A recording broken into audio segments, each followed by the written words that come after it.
My name is Grace. Oh look, a bull-dyke feminist and her female companion. What a complete and utter surprise. Hey lady, I know you're texting and all, but I think your friend is having a seizure. Alright, can we do that over? Are you seriously asking to do that over after your friend just clearly stroked the fuck out trying to say her own name? You're a monster! Hi, I'm Silva, and this is... Grak! Yep, she went full retard. Should make for an interesting video. Grak!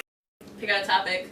What? You have to talk about them. It's a quality explanation, Silva. I'm done with it already. Okay. Pick out fucking topic. Oh, that's too many. Okay, okay. Okay. Dress code! Dun, What?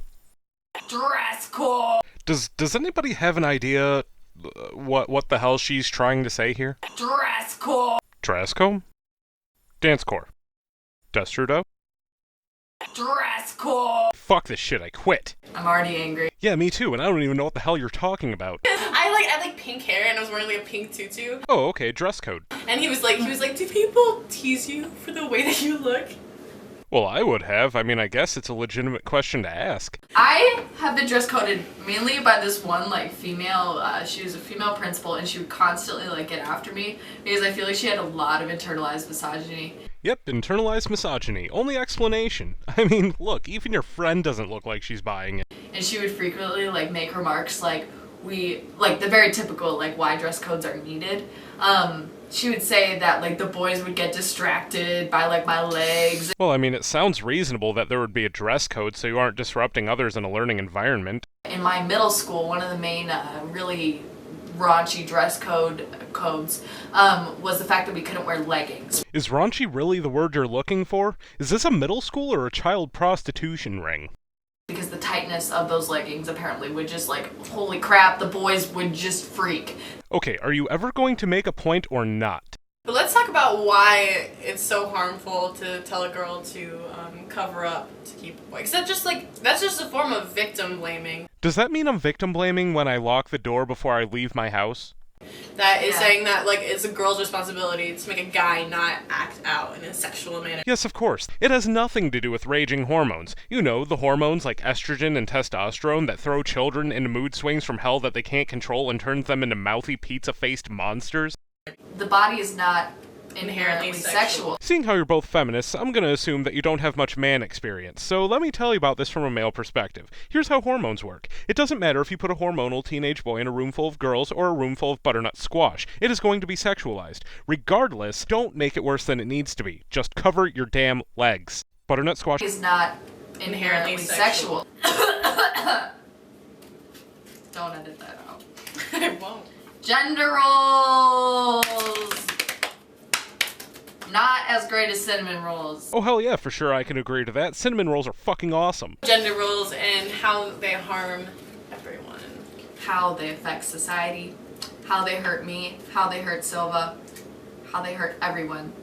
So today, someone asked me, they were talking to me about feminism, and they're like, how do you feel about housewives? And I'm like, okay, what the fuck? That sounds like a sincere and logical question since most feminists think housewives are misogynist. But also, I feel like housewives just, epitomize gender roles, down to, it's just very... Yeah, down to a T. Okay, since we're on the subject of housewives, I've got a question that's been bugging me for a while now. Okay, I'm assuming you're both lesbians, since that's pretty much how this works, and that's fine. But I need to know, if both of you are women, who eats all the sandwiches? I mean, I'd be willing to bet you guys have a stockpile of sandwiches right now just going to waste, and it absolutely mortifies me. Just, the fact that women should be working for the man and doing all this, essentially just, forced... Unpaid labor. Unpaid labor to do all this crap for their man.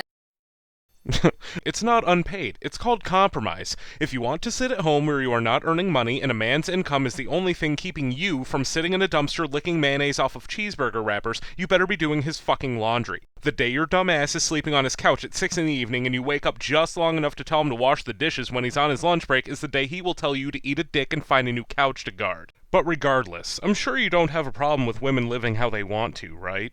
And they'll say that they enjoy it and everything, but that's just a societal idea that is forced onto them. It's internalized misogyny that they need to work for the man.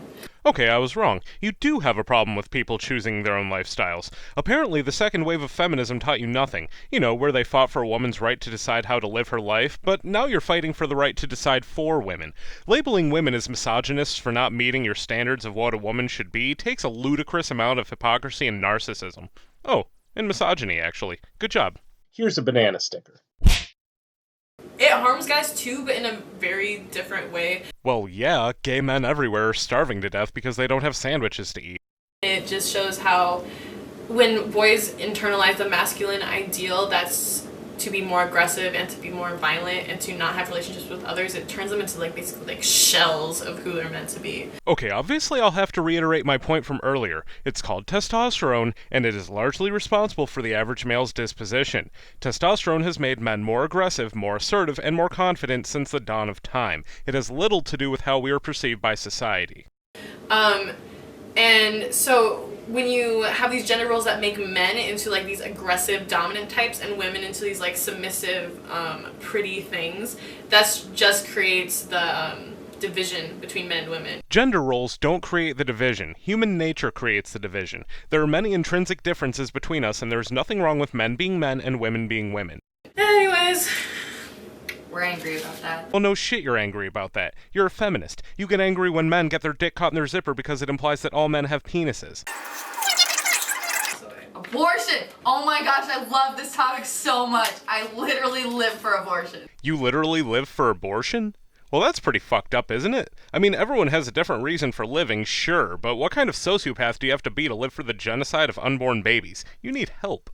I feel like that'd be pretty controversial. you know what makes me sad? When people have to advocate for abortion, they're like, abortion is always such a sad, horrible thing. Kinda sums it up, yeah, but why would people advocating for abortion talk about how sad it is? Seems counterintuitive, doesn't it? And it's just a medical procedure. Yeah, I that feel people like should be shamed for. Well, yes, because you are terminating the life of another human being because you are too fucking stupid to wrap it up. abortion, honestly, if we really just break it down and think about how much of a fetus the fetus is, it's just a bunch of cells. It really doesn't matter. Okay, that just a bunch of cells is another human being that will kick you and suck its thumb before it's even born.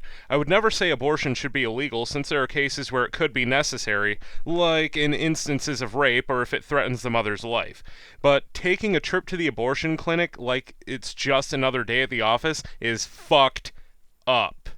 And abortion would not be as necessary as it is. If we had proper sex education. I mean, that's really just what it comes down to. It has nothing to do with proper sex education. You know what happens when you bang the football team. You end up with octuplets. It's called common sense. Why should people expect there to not be consequences for being fucking morons? It's like you guys are too stupid for words, but you're just smart enough to breathe, and it pisses me off. Just if a woman doesn't want to be pregnant anymore, she gets to make that choice. It's totally her choice because you know what? She has a bodily autonomy, and when that little sucker is attached to her uterus, that is totally impeding on her personal rights. I'm sorry, I think I misheard that last part. Could you repeat it one more time? That is totally impeding on her personal rights. I'm sorry, one more time. That is totally impeding on her personal rights. That's strange. For a moment there, I thought you were trying to blame an unborn child that you put there for impeding on women's rights. You know, you could be an Olympic gold medalist with the amount of mental gymnastics required to draw that stupid fucking conclusion. Look, the baby's not a parasite, you are a parasite. And if you were my mother, I would have aborted myself. I think we got as much of an ending as we're going. Do you want to go burn these now? Yeah. Do you want to go outside and burn them?